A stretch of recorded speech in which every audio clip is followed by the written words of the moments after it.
माझी बहीण इतकी सुंदर होती की मी तिचा वेडा झालो होतो। सुरुवातीला ती लहान दिसत होती पण आता ती एकदम मोठी झाली आहे। जेव्हा मी तिला बघायचो तेव्हा मला तिच्यासोबत ते सर्व करावेसे वाटले।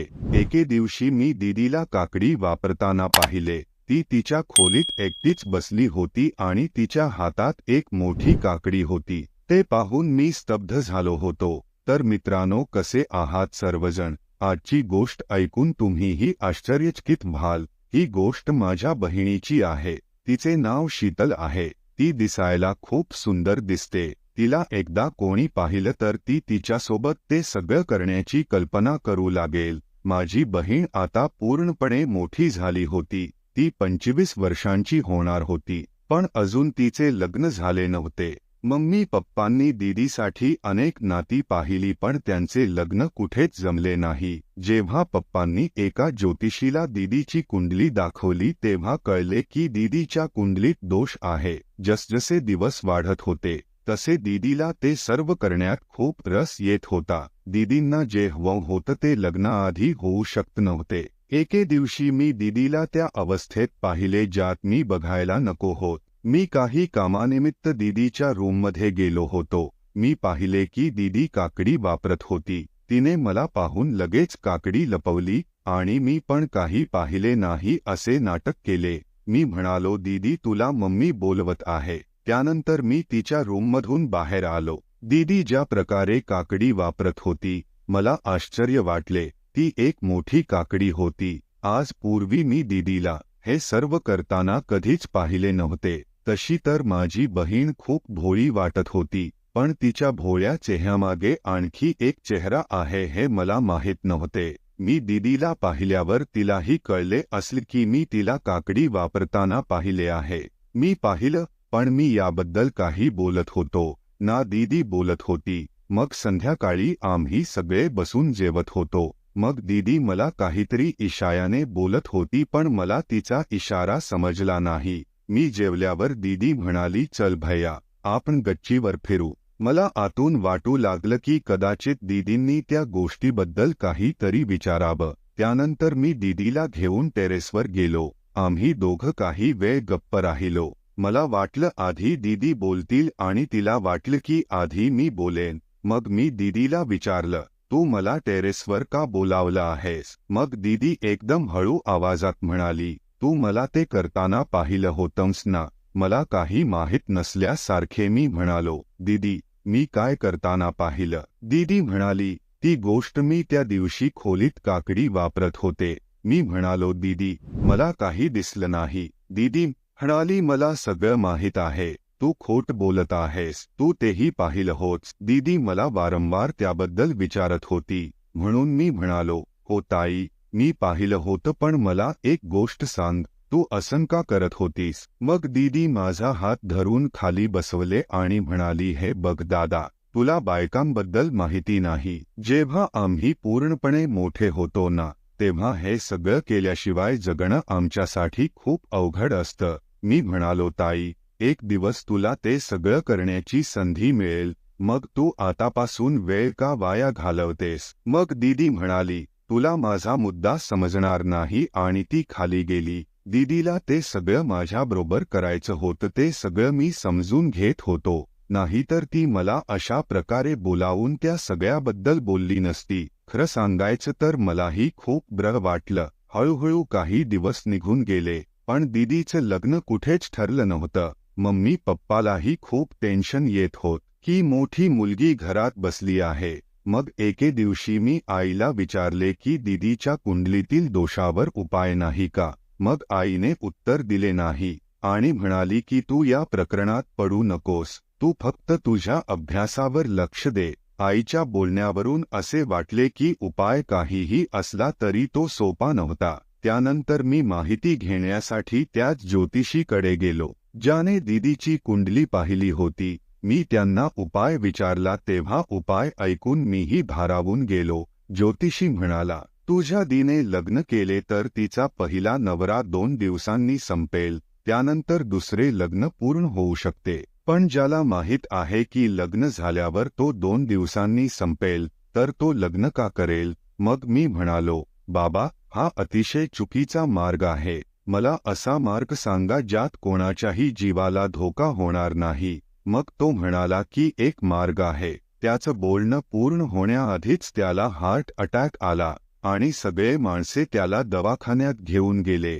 त्यानंतर मी घरी परतलो. मी आल्यावर मला मम्मी पप्पा खूप खुश दिसत होते. मी म्हणालो, मम्मी काय झालं? तुम्ही लोक खूप खुश दिसत आहात. मग पप्पा म्हणाले, बेटा तुझ्या दीदीचं लग्न ठरलेलं आहे. मी म्हणालो, पण पप्पा कोणासोबत? ते म्हणाले की एक मुलगा आहे.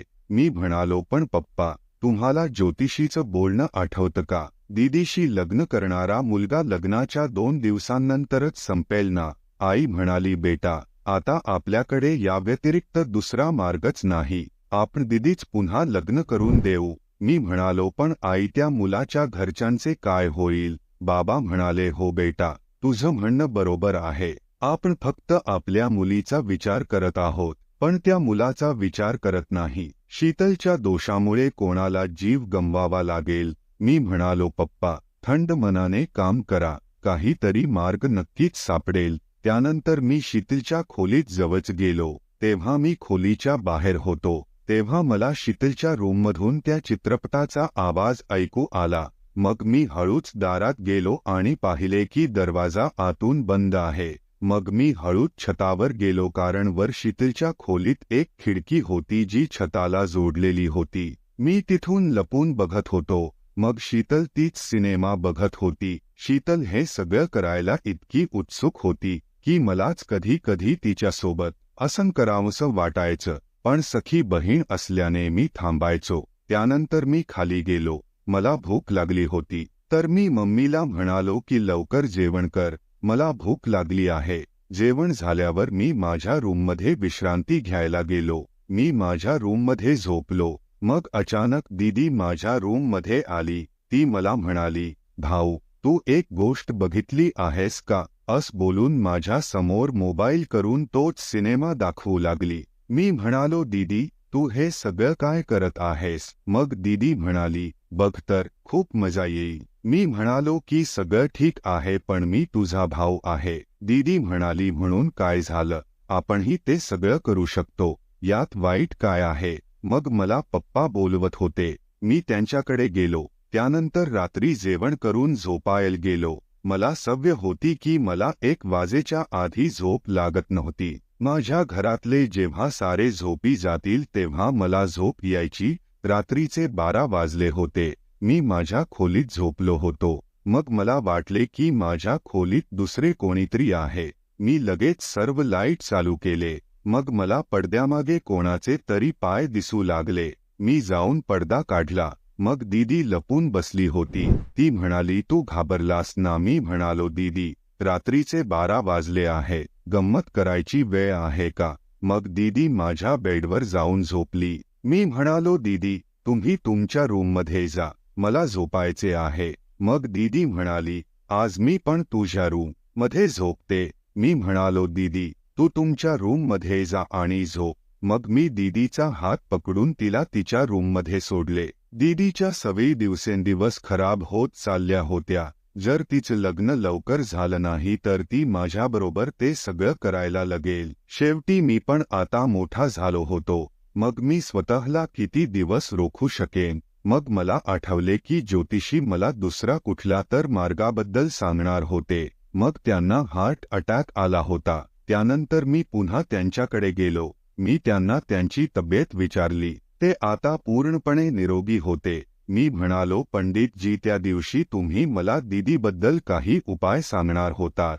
पंडितजी म्हणाले, हो, मी म्हणत होतो की तुमच्या दीदीवर कोणाची तरी सावली आहे आणि तेच तिच्या लग्नात विघ्न बनत आहे. आता मला समजले की दीदी मध्यरात्री माझ्या रूममध्ये का येते आणि ती माझ्याशी ते सर्व करण्याबद्दल का बोलत असते. मी म्हणालो, पंडितजी मला यावर काही उपाय सांगा. तेव्हा पंडितजी म्हणाले की उद्या मी तुमच्या घरी येईन. मोठी पूजा करावी लागेल, तरच तुझ्या बहिणीचा अडथळा दूर होईल. आणि हो, मी पूजेमध्ये तुम्हाला हव्या असलेल्या गोष्टींची स्लिप बनवून देईन. उद्या माझ्या येण्याआधी तुझ्या आईवडिलांना सर्व तयारी करायला सांग. त्यानंतर मी घरी गेलो. मग मी बाबांना सगळ्या गोष्टी सांगितल्या तर पप्पा म्हणाले, बेटा, मला हे जाणून खूप आनंद झाला आहे की तुलाही घरच्याची काळजी आहे. त्यानंतर आम्ही दुसऱ्या दिवशी पूजेची सर्व व्यवस्था केली. मग पंडितजी आले आणि ते व्यवस्थित पूजा करून निघून गेले. पंडितजी म्हणाले होते की आता लवकरच हिचे लग्न होईल आणि पंडितजींचे बोलणे खरे ठरले. 2 दिवसा अगोदर जिथे पप्पांनी दीदीची लग्नाची गोष्ट बोलली होती तिथून फोन आला. पप्पा जवळपास तासभर त्या लोकांशी बोलले. त्यानंतर त्यांनी फोन ठेवला. पप्पा म्हणाले की त्या लोकांनी लग्नाला होकार दिला आहे. हे ऐकून आम्ही खूप खुश झालो. मित्रांनो, तुम्हाला ही स्टोरी आवडली असेल तर एक लाईक नक्की करा आणि हा व्हिडिओ तुम्ही कुठून पाहताय ते कमेंट बॉक्समध्ये नक्की कळवा आणि या चॅनेलला सबस्क्राईब करा आणि बेल आयकॉन प्रेस करायला विसरू नका आणि पाहत रहा R1 मराठी कथा.